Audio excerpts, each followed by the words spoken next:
I'm going to be doing a video today on how to get ready for occupational therapy school interviews.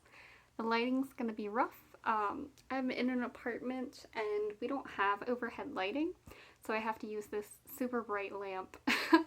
But of course it gives my glasses a lot of glare. Did the color just change? I can't tell. So we're going to do our best. But I wanted to talk about interview tips. I feel like I've watched so many videos to try and get an idea of like good tips to get ready for interviews, but they're all really repetitive and like not specific enough. So I have some notes here and I'm just gonna read from them, and there's only 8 of them, but I kind of want to give you the most important tips that I can think of. So just a little background about myself. I just finished the application process. It's December 27th, I think. And so I've gotten all of my acceptances. I haven't chosen a school yet, but I'll be talking about that at some later point. So I was actually lucky enough to get 5 interviews and 5 acceptances. And I applied to 5 schools. So basically I got accepted at all of the schools that I applied to. So I feel like that makes me qualified to give you tips. Okay, so the first thing I wanted to talk about is how do you practice? So what I would do is I would sit in front of a mirror.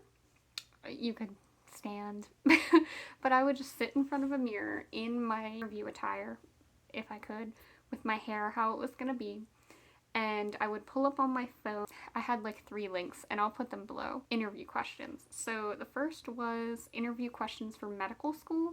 I know that's not exactly the same, but there aren't really many comprehensive lists for OT schools. So a lot of those are more challenging questions. So even if you don't get asked that type of thing in your interview, you'll be well versed in responding to questions that you might not know anything about. The other one was like 50 really common job interview questions. You'll tend to see a lot of those in OT school interviews.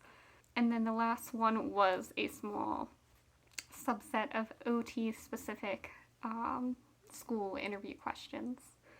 And so I would pull up one of the pages without looking. I'd scroll and stop, and then I would read the question like one time, just read it out loud. And then I would look into the mirror and pretend like I was talking to an interviewer and try my best to answer the question.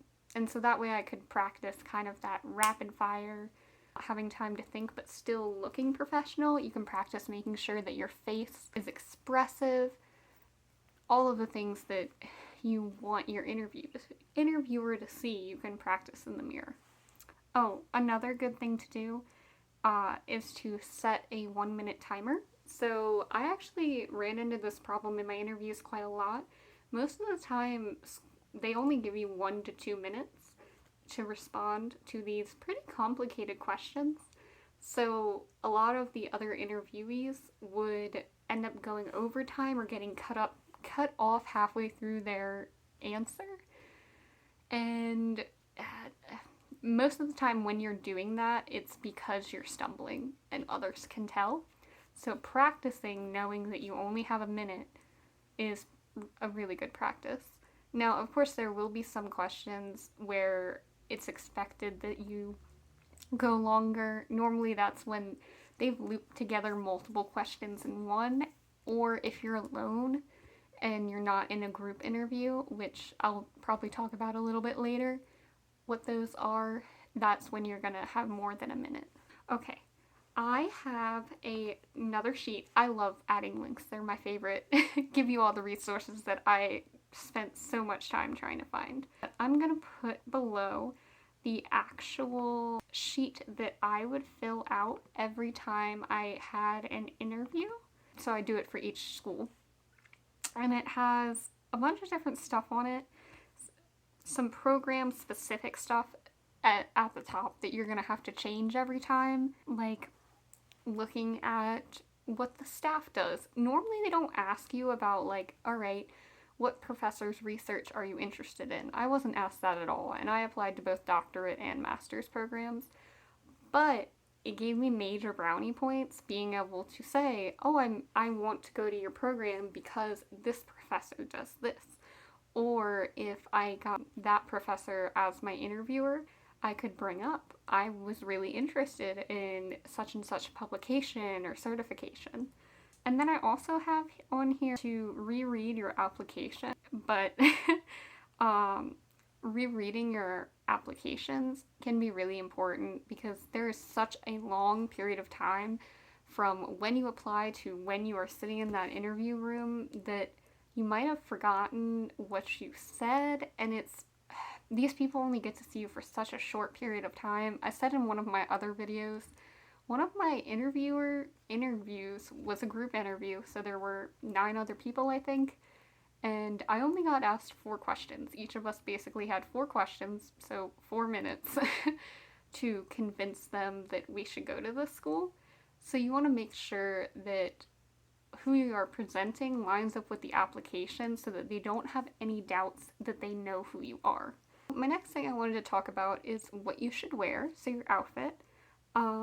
Definitely wear something that you feel confident in. I would always, you can check my other video to see what I would wear, but I would always just wear a blouse. I got it from the thrift store, nothing fancy. It was like pink with a pattern on it, but like a dress shirt blouse, some black slacks with flats. But I had seen a whole different mix of attire. I had seen more casual attire, business casual. I would say stick with business casual and above. If you don't know what that looks like, you can just Google it. But most people weren't wearing the like blazers. For your hair, what I would do is take your natural everyday look and just polish it. So if you naturally have like kind of that weird wavy hair, you could either curl it or straighten it. If you have straight hair, just like make sure it looks nice and sleek and straight. If you have afro textured hair, that's fine. Just make sure that you have product in it so it stays nice and in the position you want it to be. But you don't need to do some elaborate hairstyle. It's not the same as if you were going to a dance. That's generally what is considered professional hair, is like natural hair. You almost natural, but you know, you took a little bit of effort. And I know that it could be intimidating if you do naturally wear your hair in, let's say, braids or an afro style to wear it to your interview, because you never know how that might affect other people's opinions of you.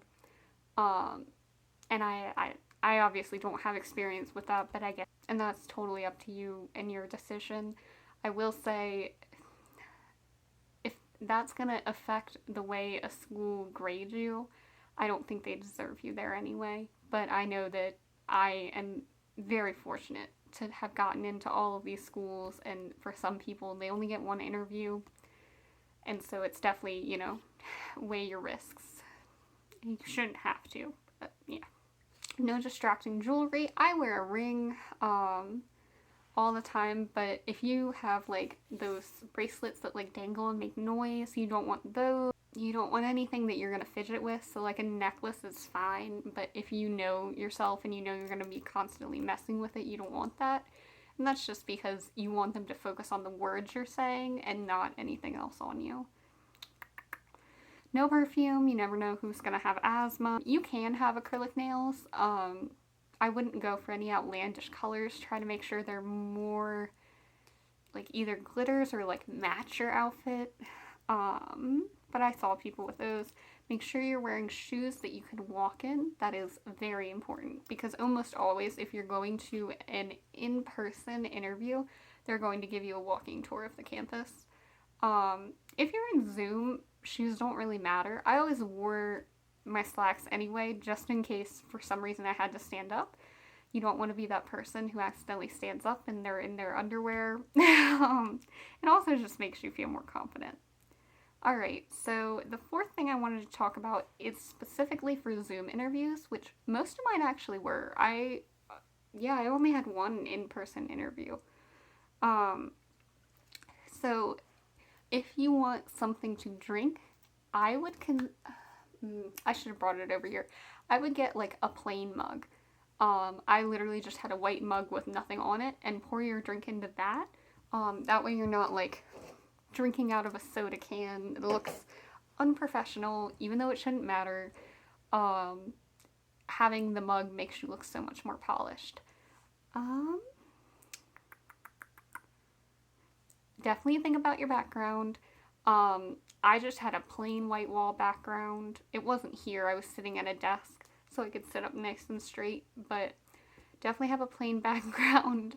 I remember one person had a cat tapestry in her background, and I thought that was cute. But you never know how the interviewers are going to take that, so don't want to have anything that could be held against you. Definitely prop up your laptop or camera or whatever you're doing it uh, on a surface that's not gonna shake. It is so distracting. I In group interviews, you get to kind of see how other people do it and what would distract me from what they're saying. It's so hard to focus on somebody if their camera is like shaking around a bunch because they're holding it with their hand. Um, what else with it? Oh, also, you can tell if a person is like kind of slouched on a couch and doing it. Um, so if you can, just like prop it up somewhere. All right, my fifth thing is to practice not saying like or I know I do this all the time. I did it a bunch in this video, but in interviews, I'm very careful not to do that. And again, in the group interviews, I saw multiple people who literally every other word was like or and I know that it's a nervous thing. I get it, and it takes a lot of practice, but it is so hard to understand what you are saying if every other word is distracting your interviewer's train of thought.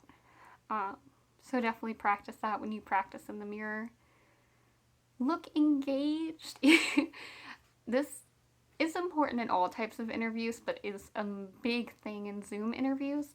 So a lot of the time you're looking at a gallery view, and I would look at my gallery view and everyone's just kind of like deadpan, like they no expression, and like I get it. We all have, RBF from time to time, but you want to try and like smile and nod and look engaged, look like you care about your other applicants, whether you do or not. Because that's the type of thing that seems small but helps to show your personality.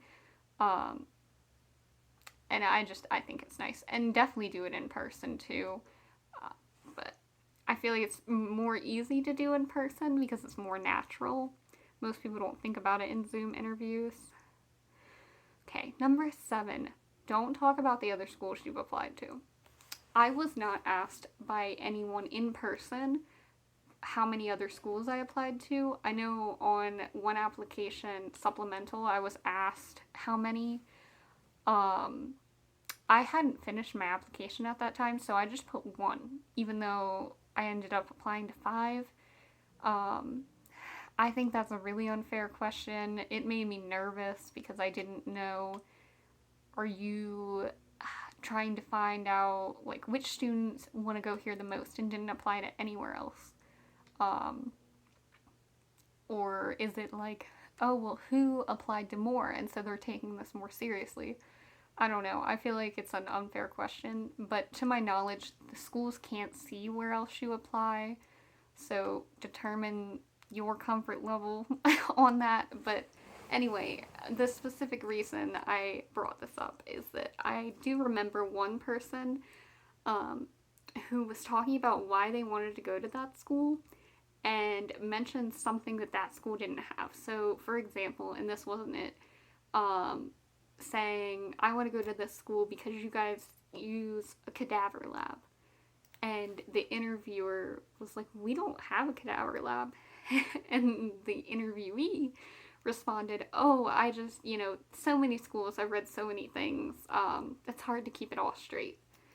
And I don't know if that counted against them, but if I were the interviewer, I would be like, all right, so you don't care about the school then.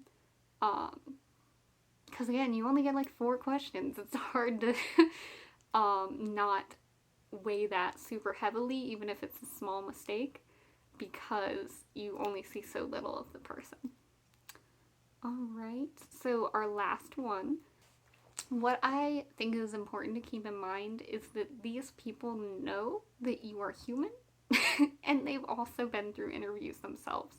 So even though there are like big no nos, like don't talk about other schools, don't say like and literally every single word, if you accidentally mention, oh, I applied to another school too, or if you do say like your a few times, if you use your hands too much, they understand that you're human, and it really shouldn't count that much against you.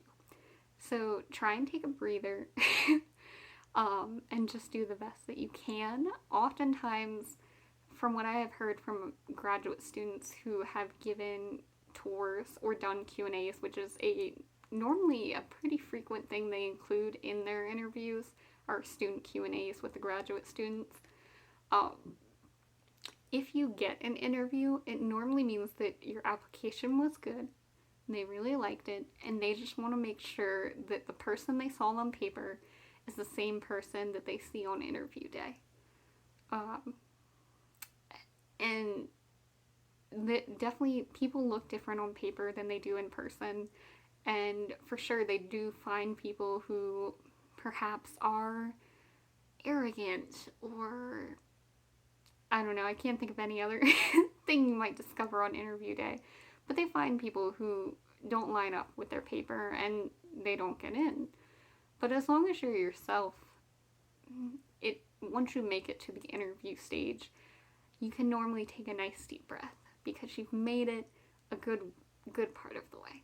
So, for you all, I very much hope that you get all of the interviews you hope for, and I'll see you next time.